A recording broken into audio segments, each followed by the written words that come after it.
বৃন্দ, আসসালামু আলাইকুম। আজকের অনলাইন ক্লাসে আমার পঞ্চম ক্লাস চলতেছে।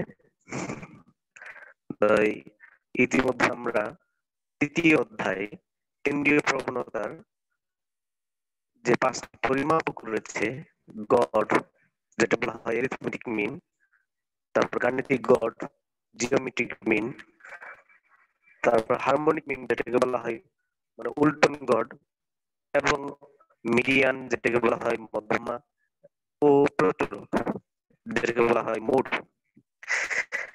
আমরা এই বিষয়ে আহ, মানে সব ধরনের ধারণা দিচ্ছি এবং কিভাবে এগুলা মানে এই পদ্ধতিগুলো অ্যাপ্লাই করতে হয় এবং কিভাবে এই গড়, মধ্যমা, মানে জ্যামিতিক গড়, তারপর প্রচুরক, তারপর মানে উল্টন গড় কিভাবে বের করতে হয় সেই মানে পদ্ধতিও আমরা দেখিয়েছি। আজকে তার এই বাস্তব প্রয়োগ সেটা হচ্ছে আজ আর আমরা সৃজনশীল একটি প্রশ্ন দিয়ে সেটার প্রয়োগ দেখাবো। সৃজনশীল প্রশ্নটি একটু নির্ধারণ করে নিই। আমরা মনে করি একটি চিংড়ি খামারি তার খামারে উৎপাদিত চিংড়ির ওজন নিম্নরূপ প্রদর্শন করলেন। প্রশ্নটা হলো এরকম: চিংড়ির ওজন দেওয়া আছে এবং চিংড়ির সংখ্যা দেওয়া আছে। এখন এখানে চিংড়ির ওজনটা হচ্ছে গ্রাম দেওয়া এবং এটা হচ্ছে আমাদের চলকের মান। এটা কিসের মান? চলকের মান। যদিও এটা কিসের কিসের ভিত্তিতে মানে এটা ঘনসংখ্যা নির্বাচন পদ্ধতিতে উপস্থাপিত আছে। আমাদের এখানে চিংড়ির ওজন দেওয়া আছে 10 থেকে 20 গ্রাম। আবার এই 10 থেকে 20 গ্রামের মধ্যে চিংড়ির সংখ্যা আছে 7টি। আবার 20 থেকে 30 গ্রামের মধ্যে চিংড়ির সংখ্যা হচ্ছে 10টি। 30 থেকে 40 গ্রামের মধ্যে চিংড়ির সংখ্যা আছে 18টি। 40 থেকে 50 গ্রামের মধ্যে চিংড়ি আছে 6টি এবং 50 থেকে 60 গ্রামের মধ্যে চিংড়ি আছে 5টি। এখন আমাদের প্রশ্ন করছে ক নম্বরে আছে কেন্দ্রীয় প্রবণতা কি। খ নাম্বার আছে গাণিতিক গড় প্রান্তীয় মান দ্বারা প্রভাবিত হয়, ব্যাখ্যা করো। গ নাম্বার আছে উদ্দীপকের আলোকে মধ্যমা নির্ণয় করো। এবং সর্বশেষ ঘ নাম্বার রয়েছে উদ্দীপকের তথ্য হতে অ্যারিথমেটিক মিন যেটাকে বলা হয় গাণিতিক গড় এবং মানে হারমোনিক মিন যেটাকে বলা হয় উল্টন গড় এর মধ্যে সম্পর্ক ব্যাখ্যা করতে বলছে। তাই আমরা কেন্দ্রীয় প্রবণতা কি তা দিয়ে শুরু করি। ক নাম্বারে উত্তরটা কি আমরা লিখে নিতে পারি। কোন অনুসন্ধান ক্ষেত্র হতে সংগ্রহীত তথ্য সমূহকে মানের ক্রমানুসারে সাজালে দেখা যায় তথ্য সারির কেন্দ্রের কোন নির্দিষ্ট মানের চারপাশে তথ্য সারির সর্বাধিক মান পুঞ্জীবিত। এই মানগুলো পুঞ্জীবিত হওয়ার এই যে প্রবণতা, একে বলা হয় কেন্দ্রীয় প্রবণতা। তাহলে কি বুঝলাম? যে আমরা যে কোনো তথ্য সারি যদি ধরে নিই যে পরিসংখ্যান বিষয়ে আজকে তোমাদের পরীক্ষা নেওয়া হলো 10 জন, সাপোজ 10 জন পরীক্ষার্থী ছিল। 50 মার্কের পরীক্ষা বা 100 মার্কের পরীক্ষা হতে পারে। এখানে দেখা যাবে 10 জন ছাত্র যে মার্কস পাবে তাদেরকে যদি আমি মানের ক্রম অনুসারে অর্থাৎ নিম্নমান থেকে মানে ঊর্ধ্বমান পর্যন্ত অর্থাৎ ঊর্ধ্বক্রমিক বা নিম্নক্রমিক, আবার নিম্নক্রমিক হচ্ছে ঊর্ধ্বমান থেকে মানে সর্বোচ্চ মান থেকে যেগুলা নিচের দিকে আর কি কম পেয়েছে তাদের সাজালে দেখা যাবে যে মাঝখানের মানটি চারপাশেই এই মানগুলো কি করছে, অবস্থান করছে। এটাই বলা হয় কেন্দ্রীয় প্রবণতা। এখন তাহলে আমরা কথায় প্রকাশ করলাম যে কেন্দ্রীয় প্রবণতা কি। এখন গাণিতিক গড় প্রান্তীয় মান দ্বারা প্রভাবিত হয়, আবার ব্যাখ্যা করো। এখন এই মানে গাণিতিক গড় প্রান্তীয় মান দ্বারা প্রভাবিত হয় কারণটা আমরা ব্যাখ্যা করবো। এখন দেখো, গাণিতিক গড় তথ্য সারির মধ্যক মান পরিমাপ করে। যেমন আমরা স্বাভাবিক অর্থে যদি ধরি 2, 3, 4, 2 3 4 কে আমরা যদি গড় করি তাহলে কত পাবো? 2 আর হচ্ছে 3 যোগ করে 5 এবং 4 যোগ করে 9, এর গড় হচ্ছে কত? 4.5, অর্থাৎ 4.5। 4.5 4.5 দেখো 2 3 4, আচ্ছা 2 3 4 কে যদি সরি 3 দ্বারা ভাগ করলে 3 ভাগ, সরি 2 3 4 কে যোগ করলে পাচ্ছি 9, একে 3 দ্বারা ভাগ করলে 3 সংখ্যা যেহেতু তাহলে 3 দ্বারা ভাগ করলে 9 কে 3 দ্বারা ভাগ করলে 3 পাচ্ছি। তাহলে এই 3 হচ্ছে তার গাণিতিক গড়। দেখো 3 হচ্ছে মাঝখানের মানটা, এর পাশেও একটা মান, বাম পাশেও একটা মান, ডান পাশেও একটা মান। তাহলে এই গাণিতিক গড় হচ্ছে মধ্যক মান, এটা আমরা জানি। তো গাণিতিক তথ্য সাথে মধ্যক মান পরিমাপ করি। মধ্যক মান সাধারণত তথ্য করি আমরা বুঝতে পারি যে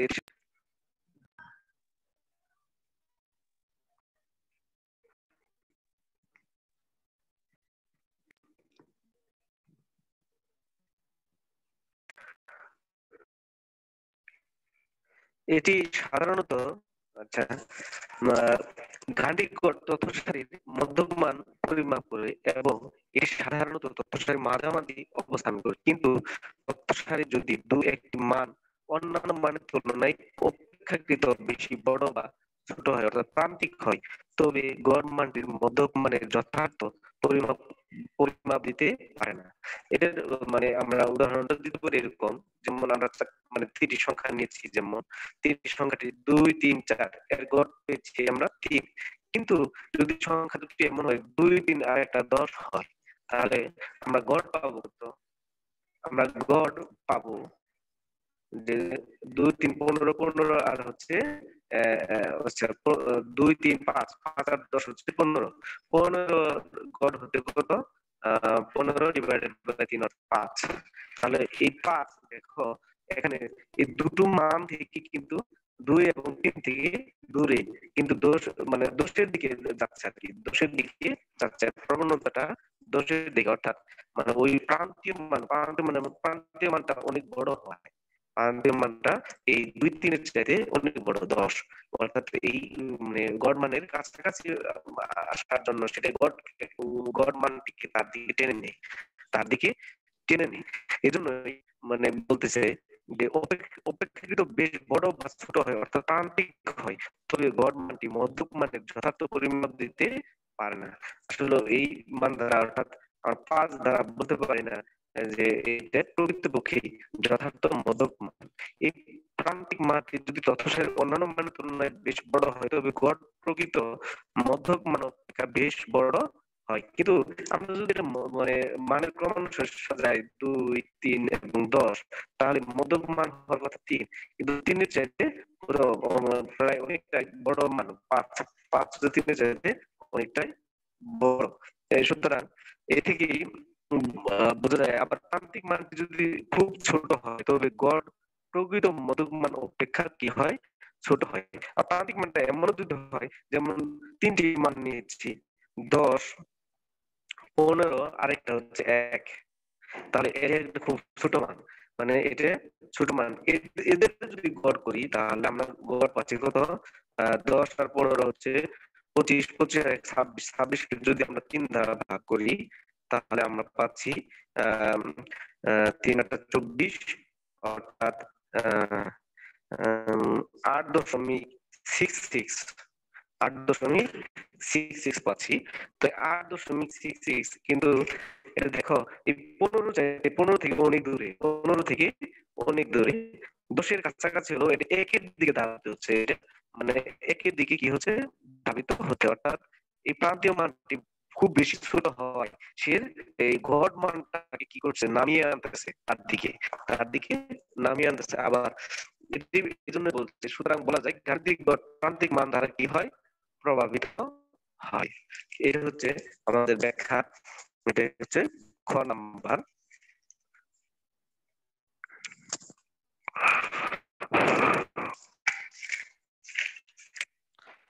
খ নাম্বার ব্যাখ্যাটা গেল। এবার উদ্দীপকের আলোকে মধ্যমান নির্ণয় করো। দেখো আমাদের তথ্য সারিতে তথ্যগুলো দেওয়া আছে, মানে গণসংখ্যা নিবেশনের মাধ্যমে। এখন গণসংখ্যা নিবেশনের মাধ্যমে যখন মধ্যমান নির্ণয় করব, তখন আমরা জানি, সূত্র জানি। আবার যখন গণসংখ্যা নিবেশন দেওয়া না থাকবে, অর্থাৎ ডিসক্রিট, অর্থাৎ কি বিচ্ছিন্নভাবে তথ্যগুলো উপস্থাপিত হবে, তখন মধ্যমা মানের ঊর্ধ্বক্রম অনুসারে বা নিম্ন ক্রম অনুসারে সাজালে মধ্যম মানটা হচ্ছে তার মধ্যমা। এবং কি যেহেতু এখানে কি আছে, এখানে শ্রেণীবদ্ধ ডাটা, এই ডাটার ক্ষেত্রে শ্রেণীবদ্ধ তথ্যের ক্ষেত্রে মধ্যমা নির্ণয়ের পদ্ধতি হচ্ছে মধ্যমা সমান সমান মধ্যমা সমান সমান L plus N divided by 2 minus F C, এই হোল ডিভাইডেড বাই করতে হবে এফ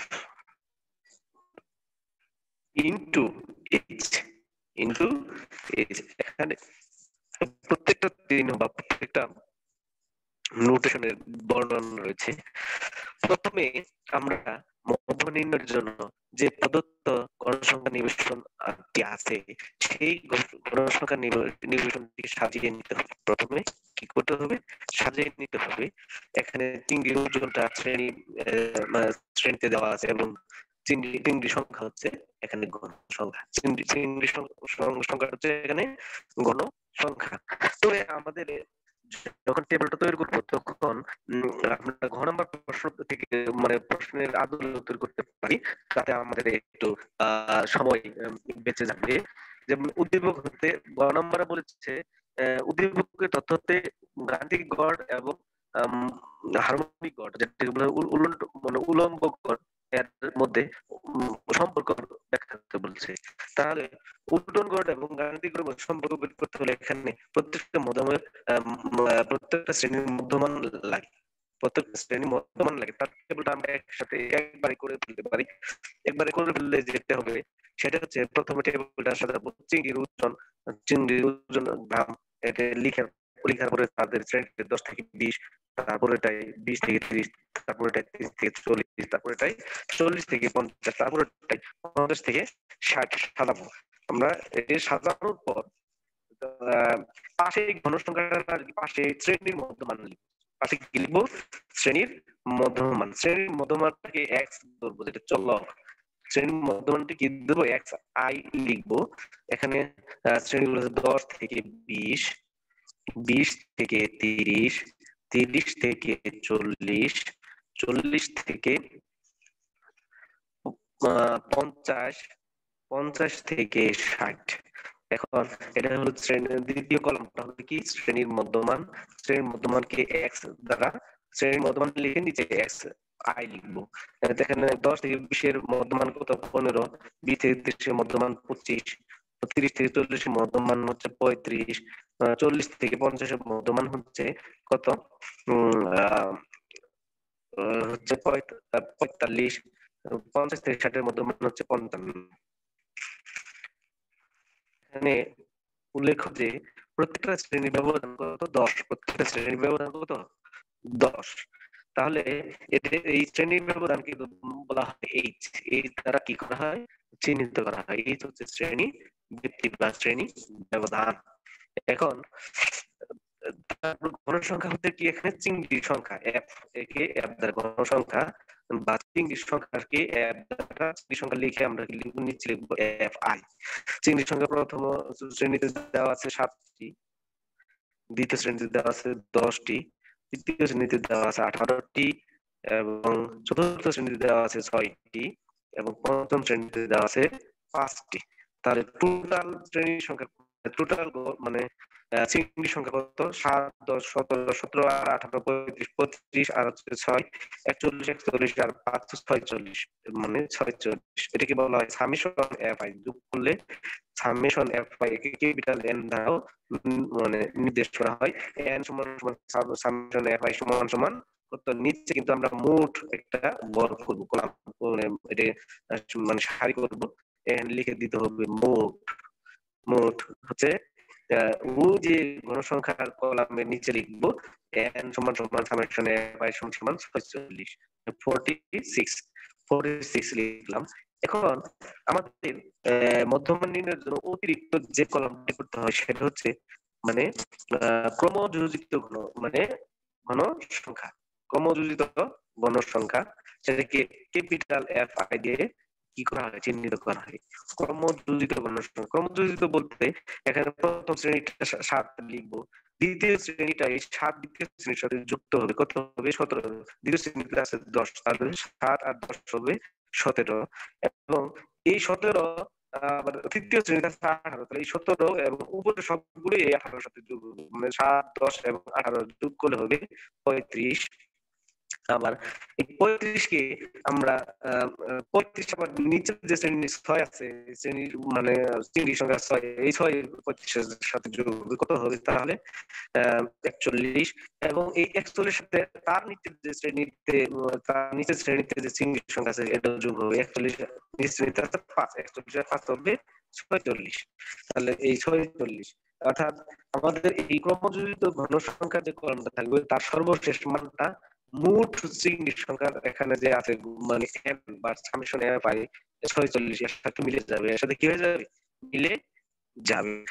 এখন মদক নির্ণয়ের প্রথম যে ধাপটি, সেই ধাপটি হচ্ছে প্রথমে আমরা বের করব এই ক্যাপিটাল এন ডিভাইডেড বাই 2 সমান সমান 46 ডিভাইডেড বাই 2 সমান সমান কত, 23। সুতরাং এই 23 সংখ্যাটি কোন শ্রেণীতে আছে সেটা নির্দিষ্ট আগে সুনির্দিষ্ট করা। দেখো এই 23 সংখ্যাটি সর্বপ্রথম ওই কোন যদি গণসংখ্যার মধ্যে প্রথমটা 7, তারপরটা 17, ঠিক তারপরটা 35, এই 35 এর মধ্যে কি আছে, 23 রয়েছে, এই 35 এর মধ্যে 23 রয়েছে। এখন এই তাহলে আমরা বলবো এই 35টাই হচ্ছে, তাহলে লিখবো কি যে যেহেতু মানে 23 সংখ্যাটি ক্রমযোজিত ঘন সংখ্যা 35 এর এর মধ্যে রয়েছে। দেখো 41 এর মধ্যে কিন্তু সর্বপ্রথম যেটার মধ্যে থাকবে ঠিক সেটাই সেটাই কি বলতে হবে, মানে 41 এর মধ্যে থাকলেও 46 এর মধ্যে থাকলেও আমরা প্রথম যেটাই থাকবে সেটাকে নির্দেশ করব, এবং সেটাই নিয়ম। মানে প্রথম 35 এর মধ্যে এই 23 রয়েছে, তাই আমরা বলবো যে এই সংখ্যাটি 35 এর মধ্যে রয়েছে। সুতরাং 35 এর যে বরাবর যে শ্রেণীটি রয়েছে, 35 ক্রমযোজিত ঘন সংখ্যা বরাবর যে শ্রেণীটি রয়েছে 30 থেকে 40, 30 থেকে 40, তাহলে এই 30 থেকে 40 এই সীমার মধ্যে অর্থাৎ মধ্যমাটি রয়েছে, মধ্যমাটি কি রয়েছে, তাহলে আমরা বলবো 30 থেকে 40 এই শ্রেণীটি হচ্ছে মানে মধ্যক শ্রেণী, এই শ্রেণীটি হচ্ছে কি মধ্যক শ্রেণী।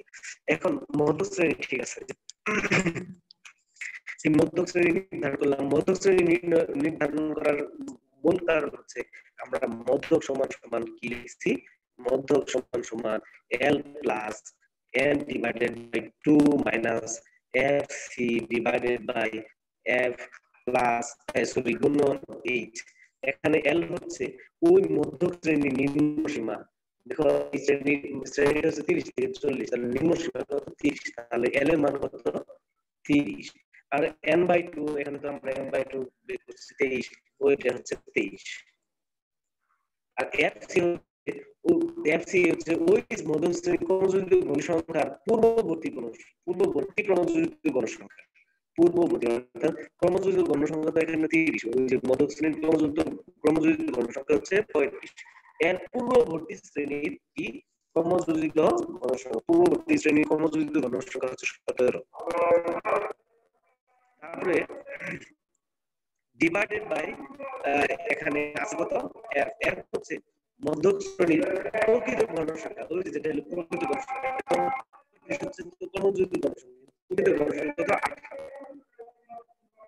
এই হচ্ছে মানে ওই শ্রেণীর মানে শ্রেণীর ব্যবধান, মানে শ্রেণী ব্যক্তি বলতে পারো, শ্রেণী ব্যবধান কত এখানে 10, প্রত্যেকটা শ্রেণীর ব্যবধান কত 10, তাহলে 10 লিখলাম, আর 30 যোগ 23 থেকে 17 চলে গেলে 23 থেকে 17 চলে গেলে 6 ডিভাইড বাই 18 তাহলে 30 যোগ 6 আর 18 দিয়ে যদি কাটে তাহলে 3 18 কিন্তু 6 দ্বারা কাটি তাহলে 3 বার, তাহলে 10 বাই 3, 10 বাই 3, সমান সমান 30 যোগ 10 কে যদি 3 দ্বারা ভাগ করি তাহলে আমরা পাচ্ছি 3.33। 10 কে 3 দ্বারা ভাগ করলে পাওয়া যাচ্ছে 3.33। হ্যাঁ, 3.33। তাহলে আমরা পাচ্ছি কত? 30 যোগ 3.33, অর্থাৎ আমরা পাচ্ছি কত? 33.33। 33.33। তাহলে 33.33 হচ্ছে মানে মধ্য। আমাদের প্রদত্ত যে গণসংখ্যা সারণী দেওয়া আছে সেই সারণী সংখ্যাটা পেয়ে গেলাম। মধ্যমানটি আমরা পেয়ে গেলাম। এখন যেটা করব সেটা হচ্ছে ঘন প্রশ্নের উদ্দীপকের তথ্যতে গাণিতিক গড় এবং মানে উল্টন গড় এর মধ্যে সম্পর্ক বের করতে বলেছে।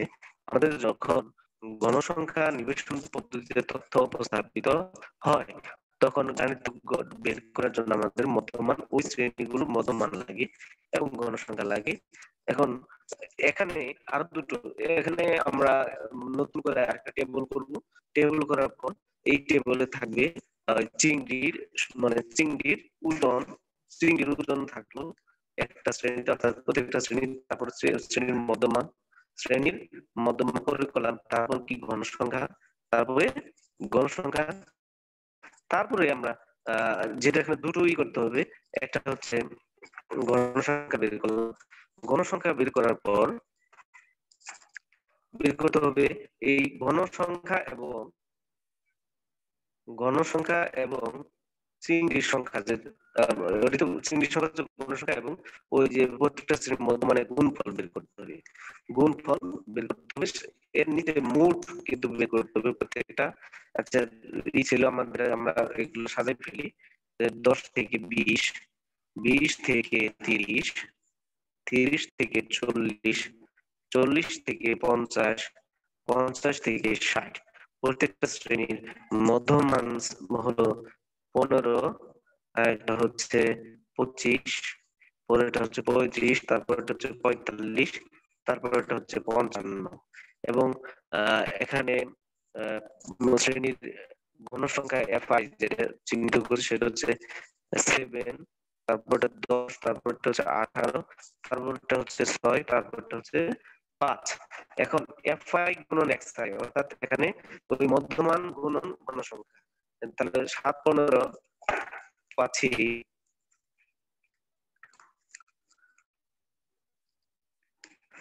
7 গুণন 15, 105। তারপরে 25 কে 10 দ্বারা গুণ করে পরবর্তীতে লিখতেছি 250। তারপরে 18 গুণন 35 হচ্ছে 630। তারপরে 45 গুণন 6, 45 গুণন 6 পাচ্ছি 270। তারপরে 55 গুণন 5 পাচ্ছি 275। 275। এখন সবগুলা যোগ করে নিচের কলামে লিখে ফেলি। গণসংখ্যা টোটাল n সমান সমান কত পাইছি? 46। এখন FI XI আমরা এদের যোগ করে বের করে ফেলি। 105 যোগ 250 যোগ 630 যোগ 270 যোগ 275, আমরা পেলাম 1530। 1530। এখন যেহেতু হারমোনিক গড় বের করতে হবে, মানে কি উল্টন গড় বের করতে হবে, তাহলে আমাদের আড়াইটা কলাম লিখতে হবে। সেটা হচ্ছে FI ডিভাইডেড বাই XI। এই কলামটা আমাদের কি করতে হবে, লিখতে হবে। fi ডিভাইডেড বাই xi অর্থাৎ কি, মানে 7 প্রথমটা হচ্ছে কি গণ সংখ্যা প্রথম শ্রেণীতে হচ্ছে 7, এর মান হচ্ছে 7 এবং মধ্যমান মান হচ্ছে 15, তাহলে 7 ডিভাইডেড বাই 15, 7 ভাগ 15, তাহলে পেলাম হচ্ছে 0.467। তাহলে 10 ডিভাইডেড বাই 25, 25 পরেরটায় 0.4, তারপরে 18 ডিভাইডেড বাই 35 পেলাম হচ্ছে 0.514। তারপরে 6 ডিভাইডেড বাই 45, এখানে পেলাম 0.13। তারপরে 5 ডিভাইডেড বাই 35 অর্থাৎ 0.143। এটি যোগ করি আমরা, যোগ করলে পাচ্ছি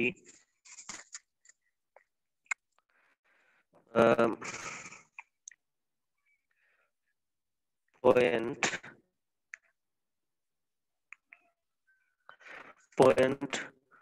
467 যোগ 0.4 যোগ 0.5143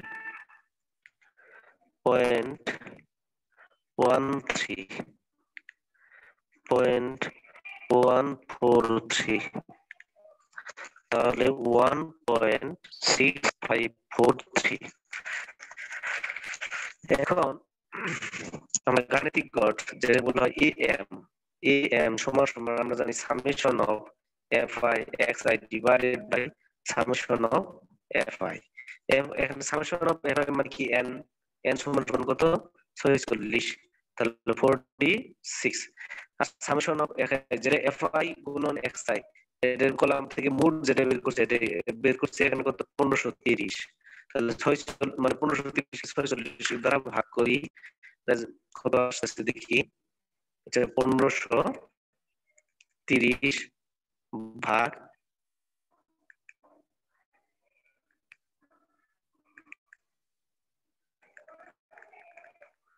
1530 ভাগ 46, তাহলে গড় পেয়ে গেলাম 33.261। আবার হারমোনিক মিন এইচ এম সমান সমান, প্রথমে আগে বের করে নিই 1/h সমান সমান, আমরা যেটা পাবো সেটা হচ্ছে 1/n বা সামেশন অফ fi 1/সামেশন অফ fi গুণন সামেশন অফ fi xi এর বের করে নিই। সামেশন দেওয়ার পরে fi ডিভাইডেড বাই xi দিব। এখানে fi ডিভাইডেড বাই xi আমরা যোগ করে পেয়েছি কত, যোগ করে পেলাম 1.6543। সামেশন অফ fi সমান কত, 46, 46। তাহলে উপরে লিখব আমরা 1.6543 ডিভাইডেড বাই 46, তাহলে ভাগ 46, তাহলে পাচ্ছি কত, 0.5935963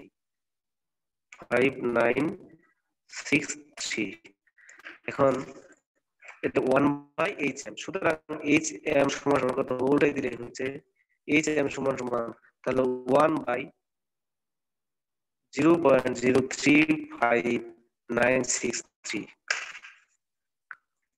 তাহলে আমরা লিখি 1 ভাগ কত 0.035963 সমান সমান 27.806 এ পেলাম।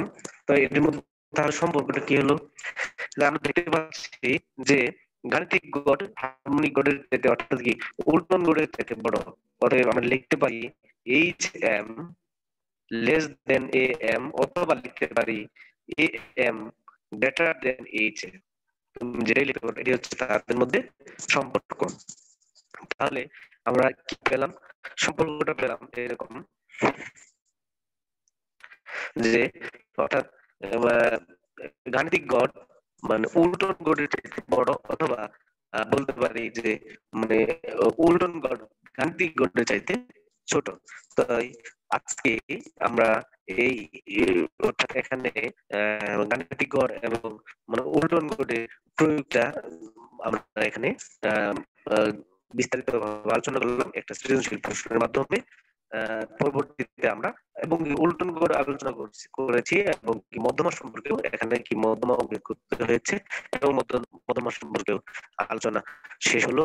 পরবর্তীতে আমরা অন্য সৃজনশীল প্রশ্ন নিয়ে আসবো। তো তোমাদের সবার সুস্বাস্থ্য কামনা করে আজকের মতো এখানে বিদায় নিচ্ছি। পরবর্তী পরবর্তী ক্লাসে সকলকে ক্লাসে উপস্থিত থাকার আহ্বান জানিয়ে শেষ করছি। আল্লাহ হাফেজ।